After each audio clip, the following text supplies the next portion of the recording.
Thanks for tuning in to another TellyCast.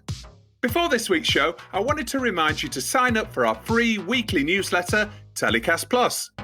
It features interesting TV industry news stories from a different angle and exclusive content, such as Opinion and The Secret Producer, our anonymous TV exec reporting from the front line of TV production. Plus, we're bumping up the goodies with more free downloads of TV industry reports, discounts, and exclusive access to some live TellyCast events we're planning for the months ahead. And you'll only get access to those if you're on our mailing list. And don't worry, we don't like spam either, so we won't do anything weird with your data like sell it to advertisers or anything. Just sign up at our website by searching TellyCast on Google or visiting telecast-podcast.com. Thanks a lot. TellyCast, the TV industry news review. What's in store for attendees at September's New Europe Market, one of the first TV industry market events to return post-COVID? And what are the latest key executive moves in the global content business?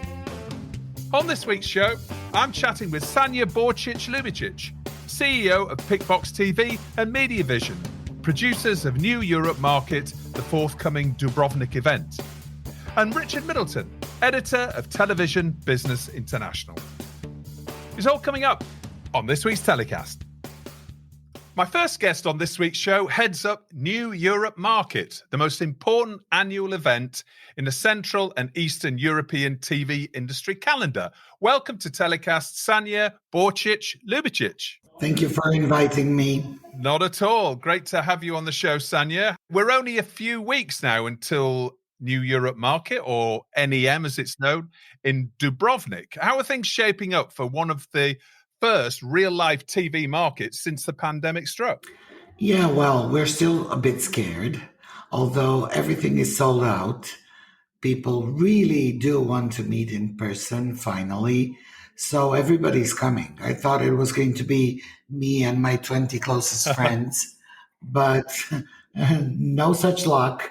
Everybody's coming. Everybody wants to come because in the end, it is Dubrovnik. So it's the best possible that can be in the world. So I hope everything is going to be okay. We're certainly giving our best, as we always are, because we are in the CE region and we have to do more and do better than anybody else in the world, because we're somehow, forgotten. But since we do have Dubrovnik, it's a different story. Obviously, the event is focused on the Central and Eastern European region. It's the only major event that really does so. I've never been to NEM. This is the first time I'm going to be coming along, and I'm sure a lot of our listeners are familiar with it. But for those who aren't, can you give us a bit of background on the history of New Europe Market and how it came to come together? Sure. Since I'm all my life been in the media, I went to a lot of markets. I went twice to Cannes in April and in October. And I thought, oh my God, we have Dubrovnik. Nobody else has that. So why don't I try and make it work there? Nobody from this region thought it could be possible. But it was a success from year one, which was 2013. It was a huge, huge success. And from being focused on the CE, we became focused on the world. I remember that at 2019, we had a television from Jamaica, and I thought, oh my God, what are these guys doing here? And then the first thought that comes to my mind is we're all global nowadays. So if you're in Jamaica or South Korea or North Korea, for that matter, it makes no difference. You're just with the people you want to hang with, and you can always learn from each other and develop in ways that you might not think were possible before. You're right. It is a global industry now, isn't it? Very much a global industry. Yeah. And I'm constantly surprised when you see content coming from Turkey, for example, doing really, really well in Latin America.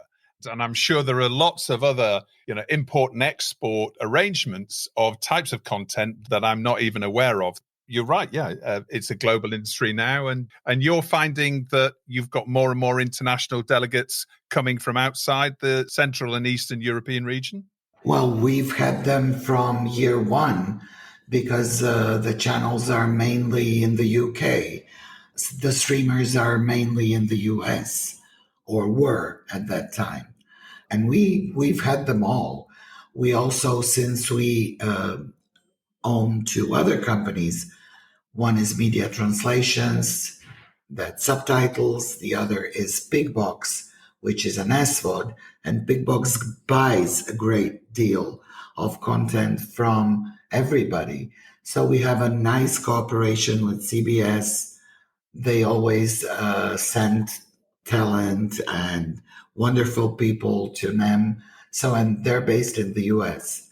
So if we talk about NEM, I can no longer, in my right mind, say it's just for the CE. It started for the CE. It became global. It's not as huge as MIP in Cannes because they still have us for at least 60 years because they're 63 years now. We're not. But as I said, we're smart enough and committed enough to do a great market, a great media event.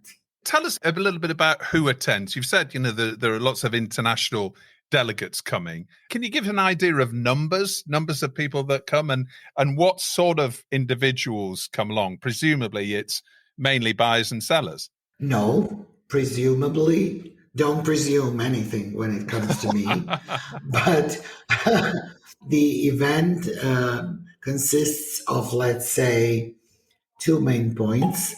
One is panels, and we pride ourselves in the panels we create, not only with amazing people, but also topics that are at a world level. So you cannot say we talk about the CE. We talk about streaming. We talk about old content versus new, which is best. We talk a lot about free-to-airs. So we do have CEOs of free-to-airs. We have channels. We have platforms. You have the Deutsche Telekom that is usually here and, not here, we're based in Zagreb, but in Dubrovnik, A1. So all sides of media are covered at NEM. And when I say all sides, it includes from talent to CEOs of huge companies. We had Comcast and it was an amazing year. And Deutsche Telekom. So I think when you have those two, I think that you've basically covered the telco side of the operations. But with Comcast, you've also covered the NBC and Sky and all that they carry with them. So we have high-level executives, which are most of our guests. Then you have everybody else, but literally everybody else. It is not, I'm telling you, as huge as MIP.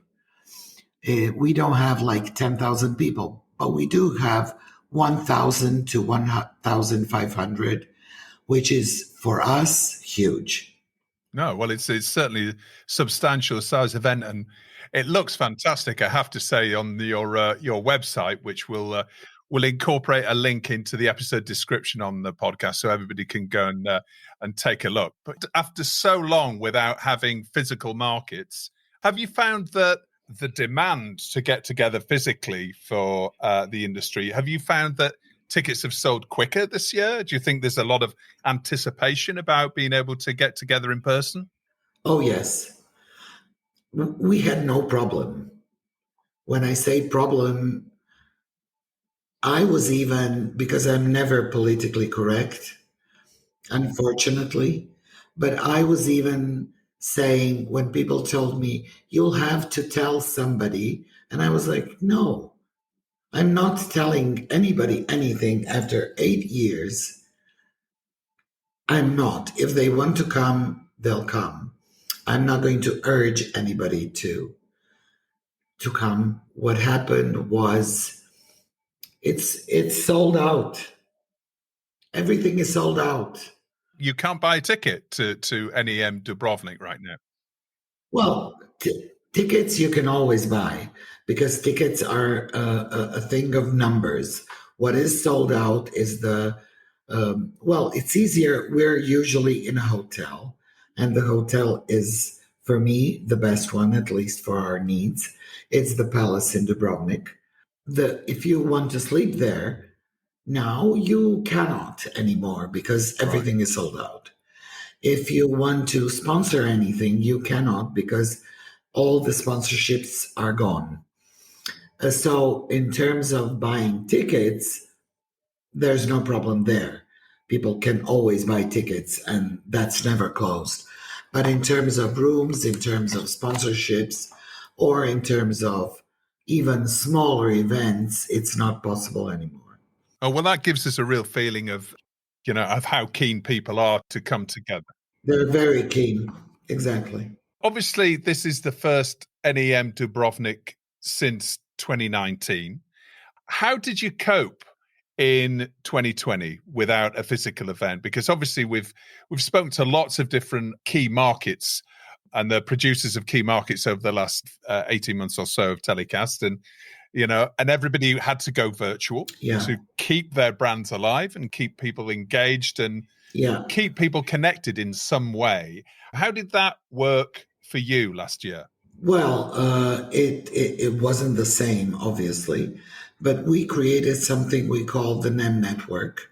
So we worked there.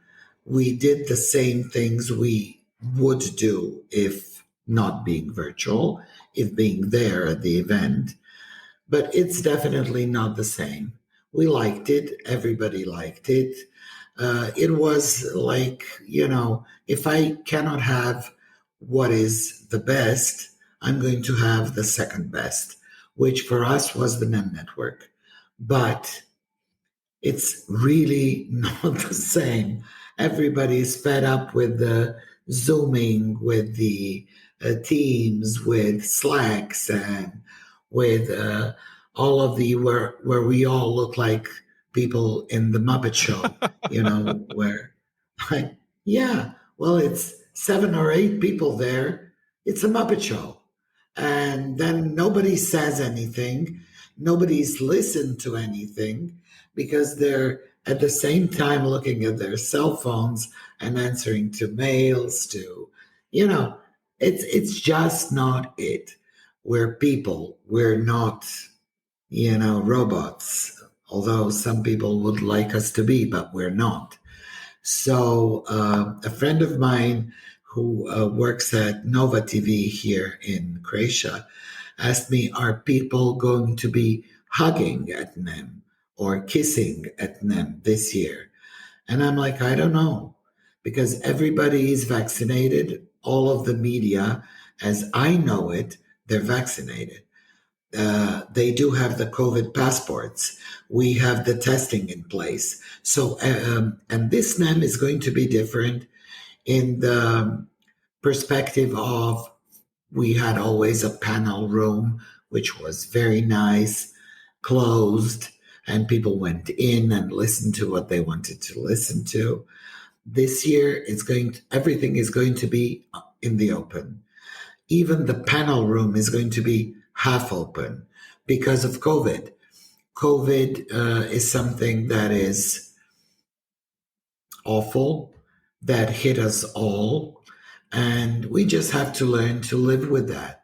So what we're going to do at this NEM is we're going to have all the screenings in the open. Right. So all the panels are going to be in the panel room, but half open with the air conditioning working, because the air conditioning is very much needed nowadays. We're all seeing high temperatures, and Dubrovnik especially. But everything is going to be half open. If not half open, then in the open. So we have to adjust, but if you can adjust, that's, I think, for all our benefit. We need to somehow, we first need to get vaccinated, all of us. I heard some people calling the vaccination experimental, which I think is really crazy. Everything is experimental in all of our lives. So we should listen to the guys that know more than us. Yeah, absolutely. I mean, so just in terms of the COVID protocols then, so everybody that's attending, they need to be double vaccinated. Is that right? Yes, they need to have the COVID passport, or they need to do the test there. If they don't have the COVID passport, we'll arrange for the COVID tests. They'll be tested. If they're not positive, let's say it that way, then they can enter the event. That's right. It. Okay, and most of it is in the open, as you say. So it's almost like an open air market. It is. It was a challenge, but we managed to do it. Very good. And how about for international travelers? I mean, I guess it differs with different countries, and it's all quite complicated now. But I've been checking on the UK government website and looking into what you need to do to come into Croatia. And for what I can see, you need a lateral flow test, I think, within 48 hours of flying. Exactly. So you need to do that. And Croatia is also on the green list. Is that right? Into the UK now? Yes, it's right. We have in place every possible measure that humans thought about, which is a bit frustrating, but on the other side, we're all thankful for the measures, because it means that I personally am old, first, second, sick. So I'm always on the priority lists to be vaccinated and checked and whatnot. But I think that the minimum the human race can do is to abide by the measures that some smart people hopefully have put in place. So. And what about mask wearing? I suppose that you don't need to wear masks, as it's going to be most of it outside, right? Yes, exactly. So I know that all the personnel in the hotel were vaccinated. They're still wearing masks. But as you said, it's all in the open. So I'm not sure that we would need the masks. If some people are sitting in a more closed area, they should probably wear it. I don't know. With all the precautions that we're taking, I don't think that masks will be a factor in the event. Certainly in the UK, and I know the UK has been ahead of the curve to a certain extent when it comes to the vaccination program. I mean, now major events are fully open. The Premier League is coming back in August. Oh my God. I think we're about 80% of adults are now doubly vaccinated. So now, mask wearing is becoming more of a personal choice, a personal responsibility, as opposed to a government mandate. That approach seems to be rolling out in different countries around the world. Exactly. So tell us about the agenda for New Europe Market this year. What can we expect? What are the highlights, and why should people attend? Well, sports is one of the highlights. I think that we're going to have a very interesting sports panel with DAZN coming. And I think that we have a keynote from DAZN also, for which I'm very grateful, because in the area that we live in, a lot of changes have been made in sports. I think a fresh eye and such a huge company is going to put a new perspective on what we need and want to do here in this region regarding sports. So this is something I'm certainly going to watch. That was my idea, and that was my wish to have that panel. So on that panel, you'll have the Croatian Telecom, which is a part of Deutsche Telekom, but also A1, which is A1, yeah.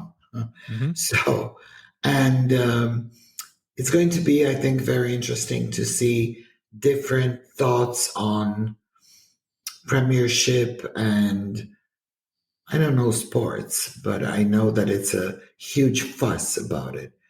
And not only, I know that Sky Italy lost something to the zone, I think. Yeah, there's lots of disruption happening in the rights market for sports at the moment, right across Europe, and new streamers and new players that are coming into the market, like DAZN, are really interesting. So I saw a keynote from DAZN probably about 5 or 6 years ago, but I haven't seen anybody speak from that organization since then. That's going to be interesting. So when can we expect the full agenda to be published then, in terms of all the panels? Soon. That's all I can tell you. The man that is coming from DAZN is Peter Parmenter. Yeah. And he is a business development, so I expect him to tell somebody what they're going to do next. I expect. And then a panel that is really dear to my heart is mostly the free-to-airs from the CE region that will talk about global platforms, believe it or not, old content versus new, which is always the question that we all ask ourselves. Do we use on the platforms an amazing new content that you need to show to people in a different way and spend a lot in marketing? Or do you use a well-known show that everybody loves and has seen? So this is going to be also very good. But the agenda is coming out soon. You'll have it. You touched on a couple of your other companies, Sanya, earlier on. One is Media Translations, and the other is Pickbox. Now, Pickbox is an SVOD, so you own and operate an SVOD yourself for the Balkan regions. Tell us a bit about that. It's an amazing platform, and we're very well distributed throughout the region. We are now on 16 platforms in the Balkan region and Bulgaria. We have great content. We know what people like to watch here. It's doing well. We also have a linear channel called Pickbox TV, which is, if I may brag a little, it's the best watched channel of the so-called others. So, you have the free-to-airs and you have all the channels called the others. So we're usually the first and best watched among all those channels. So we must be doing something right. It is very hard. It's not something that the Balkan region is used to, the SVODs, I mean. The channels, yes, but the SVODs, no. Out of all the channels, I think we have all of them. But SVODs, we have Netflix, obviously. We have HBO Go, HBO Max coming, and Pickbox, and that's it. No Disney? No. You don't go there. Oh, right. Don't go there. So, no Disney, because the Balkan region is not very interesting to the global streamers. Netflix maybe is the most watched because they're also doing subtitling, which is, if you want people to watch you, subtitling is something you need. So Pickbox, in a very small territory of 28 million people, subtitles in 5 languages. And that is unimaginable to any global streamer, because in Serbia, they're not going to watch Croatian subtitling, and vice versa. And it happened 30 years ago. What can you say? It is as it is. There are obviously divisions in the Balkan regions, but when it comes to TV and SVODs, you need to treat these as 4 or 5 different markets now and pay attention to the different country protocols, if you like. Yeah. Of course, because in the Balkans now you have 6 different states for 30 years. So it's normal that every one of those states has their own language, their own thingies by which they go. And Bulgaria is the 5th for us. And we're lucky to have media translations because we just do it in an easier way. But Amazon is not coming that soon. Disney Plus, I don't know when. I think they're a bit late because they have a lot. They have more than 90 plus years of content. So they probably need a lot for subtitling.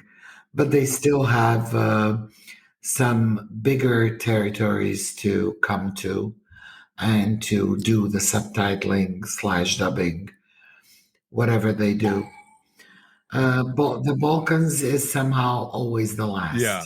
But as you say, 28 million people, it's still a relatively sizable market. So tell us about Pickbox in terms of the content that you feature. Who's your target market? Is it very wide family audiences, or are you looking at younger or older demographics? And what sort of content will you be looking for at NEM Dubrovnik? We work with literally everybody.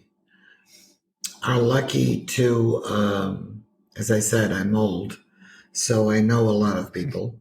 And we do know all of the content providers and consider them friends. Friends not only in business, but in life also. And what we do with Pickbox is we try to incorporate as many UK content as we can, because Yugoslavia and later on Croatia, especially Croatia, was known for its love and knowledge of the UK market. So we know Fools and Horses, we know Prime Suspect, we know all the shows that you need to know. So we have most of those. We love the UK content and the talks of the European Commission. They want to exclude UK as a European content. I don't know how they called it, but that means that we probably have to exclude from Europe Norway, that we have to exclude Turkey, that we have to exclude Serbia, that we have to exclude a lot of countries that have content and are on the European territory. So we're all against it. We have a lot of Scandi shows. So I don't see the European Commission saying, oh, you have a Norwegian show. It's not European content. So you cannot use it when presenting the percentage of European content on your platform. So I'm not happy with that. Nobody is. We do have a coalition that consists of Netflix, Sky, Discovery, some German platforms, but these are the, let's say, biggest players. Pickbox is also there, and we just recently discussed it, and we think that if a territory is a European territory, then its content should definitely be and count for on the platforms that we use. Yeah, that's the European Content Directive. And we spoke about that on a couple of recent shows. And the UK is Europe's biggest producer of film and TV programming. So it's obviously a big issue that's yet to be resolved. So tell us about the market in Croatia right now, Sanya. So the country has had a terrible time in the last few months with the pandemic, and also the earthquake at the end of December as well was something that made international news. Is Croatia starting to bounce back a little bit now? Well, it's better, although we didn't have just the earthquake in December. We had the first one on March 22nd, and it was in Zagreb. It was a huge one. It was 5.5, which is really huge. I'm still afraid of that one. It was last year, I think, March 22nd, and then we had one on December 29, which was also a big one. That was a Petrinja, right? Petrinja. Yes, Petrinja. Yes. Pickbox did a nice little campaign during the first lockdown in March. We called it Save the World from Your Couch. We gave it all for free. It was a strange time. We just said, we don't care. Just watch, enjoy, and keep mentally healthy. That was the thing we wanted to achieve with this campaign. We didn't want, there was nothing standing behind it. Like, we didn't want to gain viewership. We didn't want to, nobody was thinking about that at that time. It was just, we all have to give what we have. And what we had was Pickbox. So we made it free for all of the countries, for everybody to watch. And it was a nice gesture. I think that the newspapers said that it was probably the best campaign done at that time. And but we didn't do it for that. We didn't want to be first or most watched or anything. We just wanted to give what we had. And I personally think it was a huge success. I liked it. I liked the way people responded to it. And it was good. It shows you how people come together in face of adversity, but we all unfortunately quickly forget. I think that's a really interesting campaign, because obviously we saw SVOD and AVOD, but all viewing figures go through the roof, right, in the pandemic. And obviously we've seen the likes of Disney Plus pivoting to, just in time and bagging a lot of subscriptions around the world, as did Netflix, as did all subscription services. So it's an interesting approach to actually say, well, you know what, it's free. So I'm sure that will hopefully benefit you in the longer term as well. Now, very nice gesture. I don't know. In all sincerity, there wasn't one thought that was behind it. It was just, let's give them what we have. Not much, but at least they can watch it from the couch and save the world, not go out. Yeah. Sanya, new Europe Market, when's it happening and where's it happening?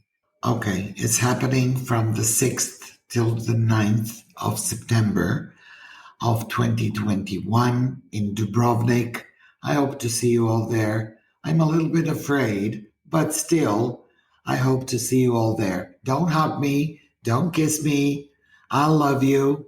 But very nice to see you all. Yeah. Okay. Well, I'm sure that everybody feels the same way. As you've had such a strong response, then I'm sure people are really keen to see you in person again soon. Sanya, thank you so much for your time. It's lovely to speak to you. And thank you. I will see you myself at the beginning of September. I look forward to it. Oh, my God. I promise not to hug you.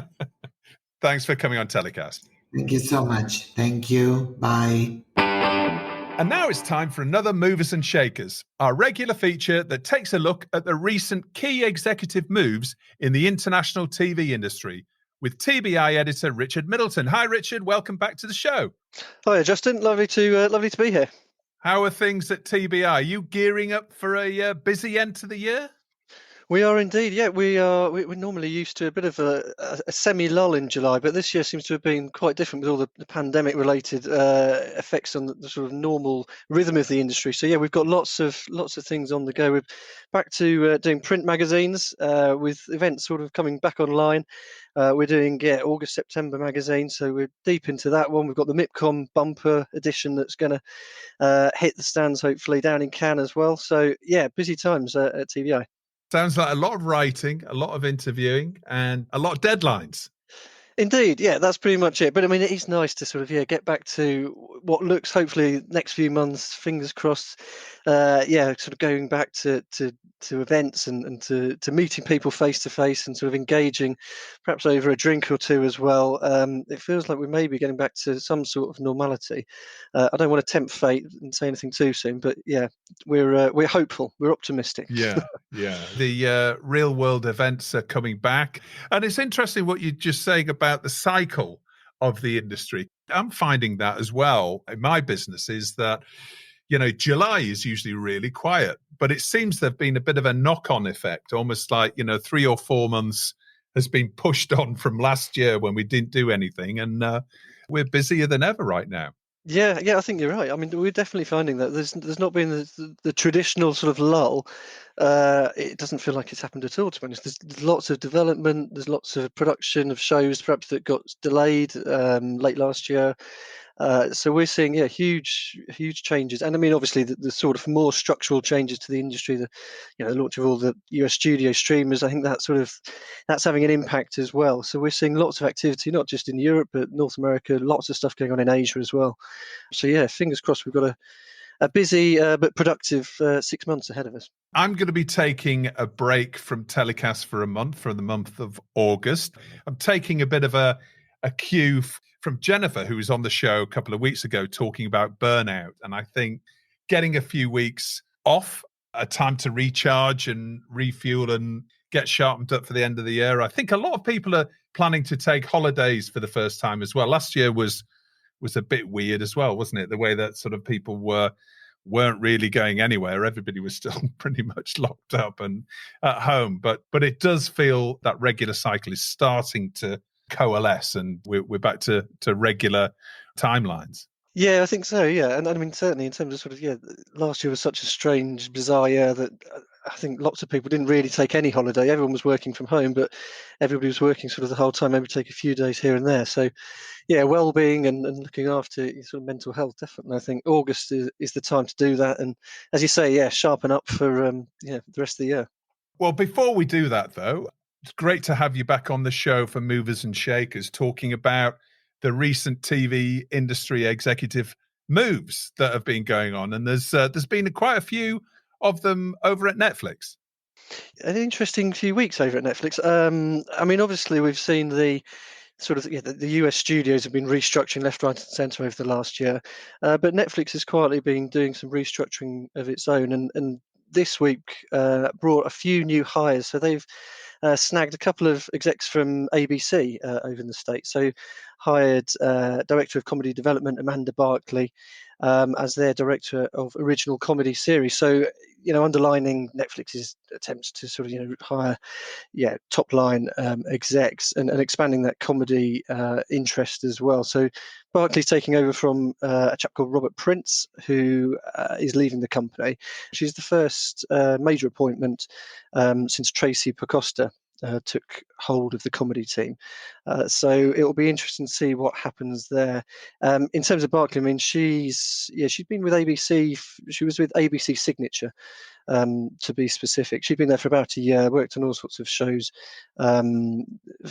Adopted, Black Don't Crack, and Home Economics, to name 3. So interesting appointment.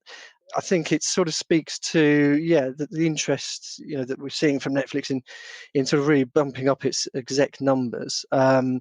I mean, they've also hired another ABC Studios exec, ABC Signature exec as well, actually, Lisa Lang McMullen. She's going to be Director of Drama Development over at Netflix. And again, I mean, these are interesting appointments because Lang McMullen, for example, she'd been with the Disney-owned studio for, I think it was more than a decade. Started out in comedy, worked on shows such as The Neighbours and Gallivant. And then since then, she's been on all sorts of top-line shows. So we've seen Godfather of Harlem, Little Fires Everywhere, even Mighty Ducks, Game Changers for Disney Plus. But it just underlines there's some execs that have been in fairly long-standing jobs making moves now, as all those repercussions of the US studio restructurings that we've been talking about over the last year or so come to fruition. Some people looking for new roles in these organisations. Well, ABC won't be very happy, will they, with Netflix pinching all their staff and probably paying them double? No, well, I mean, the Netflix model is an interesting one, isn't it? They get through a fair few staff over at Netflix, but it's obviously with their deep pockets, their huge reach, it's always an enticing place to go. But I mean, it's not just even Netflix. We saw one of the big recent moves was Warner Bros. Television. They appointed ABC Entertainment exec Vicky Dummer to lead its current programming. Now, Dummer, for stateside followers, she's been around for many a year. She's a veteran of the industry, really. She's becoming EVP and head of current programming at Warner Bros. TV, reporting into Channing Dungey. Of course, Dungey joined from Netflix last year to replace Peter Roth. And Dungey and Dummer previously worked together at ABC, so there's always these relationships and execs keen to hire people who they've worked with perhaps before and have knowledge of their expertise. But Dummer, for example, she'd been at Warner Bros. TV for, I think it was quarter of a century. And when you look at the shows she'd worked on, it's just, it's literally every show that's come out of that studio for a quarter of a century. It's quite a lineup. So from American Crime to Blackish, Fresh Off the Boat, The Good Doctor, Modern Family, Scandal. So she's she's a proper heavyweight exec. And again, I mean, it sort of points to the way that some of these studios are perhaps changing. We've seen huge changes at Warner Media. Warner Media, obviously, in the midst of being sort of combined with Discovery. So it'll be an interesting. I think we've got plenty more sort of senior exec moves coming over the next few months or so, as all this restructuring actually filters down to people on the ground, and they decide whether or not they want to stay with their companies or not. Lots of headhunters busy on behalf of ABC then right now. Indeed, yeah. Good time to be a headhunter, yeah. What about BBC? What about closer to home? Any news around BBC or BBC Studios? Yeah, well, BBC Studios, of course. So, I mean, everyone knows that they've been looking for their CEO for must be getting on for a year now. So they've had lots of people reportedly turn down the role, that top CEO role. So that was vacated by Tim Davie, of course, when he moved across to the pubcaster. So he's now over at the BBC. But BBC Studios have found a senior exec for their productions division. So Martha Brass, who she's taking the top, the chief operating officer role at BBC Studios Productions. So she reports into Ralph Lee, who is CEO there, and she's basically got oversight of all the commercial and business development opportunities and activities there. Brass, I mean, again, really well-known international exec. So she was at the Newen Group over in France, which again has been making quite a lot of investments and changes to its setup over recent months. But she was also perhaps better known as being CEO of international operations at Endemol Shine Group. So she left that in 2017. But senior exec. And I think hopefully the BBC Studios is hoping that its productions is in good hands with Martha Brass as its COO. We remain to learn who will be taking that CEO role. I mean, there's still names popping about, but I think at this point it might end up being someone from within the organisation potentially. But we shall see. We will keep our eyes peeled, keep looking to TBI for these executive announcements. Richard, thank you so much for coming on. I look forward to seeing you in real life. Obviously, you say you'll be at MIPCOM and maybe at NEM as well. So it'll be amazing. Well, it'll be just like old times, back on the circuit again. Absolutely, yeah, sounds good, Justin. Yeah, hopefully, we should see you in Dubrovnik. Maybe we can cheers to a beer, and it'd be lovely to actually see you face to face again. That'd be nice. All right, Richard, thanks so much. Good luck with TBI, and see you in September. Pleasure. Take care. Cheers. Well, that's about it for this week's show. As always, thanks a lot for listening. Don't forget to rate and subscribe to TellyCast and share it with friends and colleagues so you don't miss an episode. This week's show is the last in this season. Yeah, we're taking a short break after 69 episodes to recharge and reset before what looks like being a really busy last quarter of the year for the TV industry. But don't worry, we'll be back on Thursday, 9th of September with more great guests, some big industry names, event reports and more.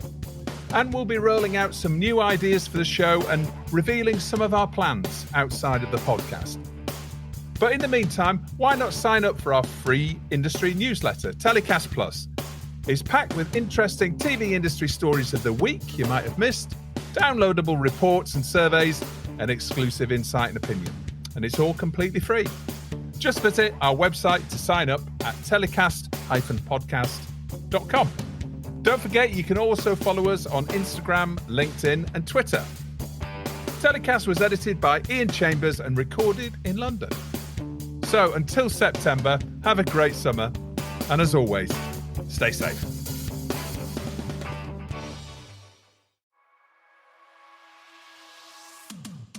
Thanks for listening to another TellyCast. A quick reminder to sign up for our free weekly newsletter, TellyCast Plus.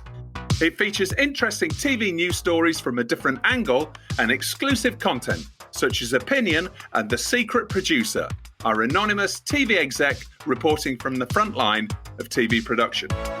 Plus, we're bumping up the goodies with more free downloads of TV industry reports, discounts, and exclusive access to some live TellyCast events we're planning for the months ahead. And you'll only get access to those if you're on our mailing list.